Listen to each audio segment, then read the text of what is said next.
اللہ کا کرم ہوتا ہے کسی طرح کی کوئی آفت نہیں آتی تو فصلیں پک کر کے تیار ہو جاتی ہیں،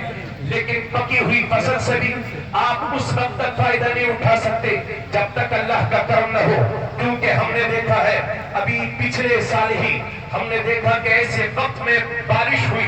کہ پکی پکائی فصلیں برباد ہو گئی اور پانی کی نظر ہو گئی۔ پتہ چلا فصلوں سے بھی فائدہ اسی وقت اٹھایا جا سکتا ہے جب وہ صحیح سلامت آپ کے گھر پہنچ جائے۔ حضرات جب فصل پک جاتی ہے تیار ہو جاتی ہے تو اس میں کبھی ایسا ہوتا ہے کہ موسمی غیر موسمی بارش اس کو بہا لے جاتی ہے، اور اکثر ایسا ہوتا ہے کہ آپ توجہ نہیں دیں گے تو کیڑے مکوڑے اس فصل میں لگ جائیں گے، فصل کو برباد کر دیں گے۔ حضرات مجھے کہہ لینے دیجئے، ہندوستان میں جب اسلام کے لیے زمین تیاری کرنے کی باری آئی تو میرے سرکار غازی نے اپنا لہو دے کر کے، اپنا خون دے کر کے برِ صغیر میں اسلام کے لیے زمین تیار کی ہے۔ اس لیے میرے غازی جب تک بھارت کی دھرتی پر کلمہ پڑھا جاتا رہے گا، سنی تیرے احسان کو کبھی نہ بھولیں گے۔ تو میرے دوستو، تو اسی سے ہندوستان میں اسلام کے لیے فصل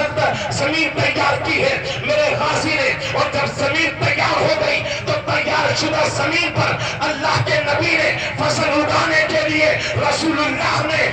اجمیر شریف کے خواجہ غریب نواز کو بھیج دیا ہے، خواجہ غریب نواز کو بھیج دیا ہے۔ خواجہ نے 40 سال کی زندگی میں 90 لاکھ لوگوں کو کلمہ پڑھا کے مسلمان بنا دیا، تو ہندوستان میں اسلام کے لیے زمین تیار کی ہے میرے سیدنا سالار مسعود غازی نے، اور اس زمین پر فصل تیار کی ہے میرے خواجہ غریب نواز نے، اور جب فصل میں کیڑے مکوڑے لگ گئے تو اللہ نے کیڑوں مکوڑوں سے صاف اور پاک رکھنے کے لیے بریلی کی دھرتی پر امام احمد رضا کو بھیج دیا ہے۔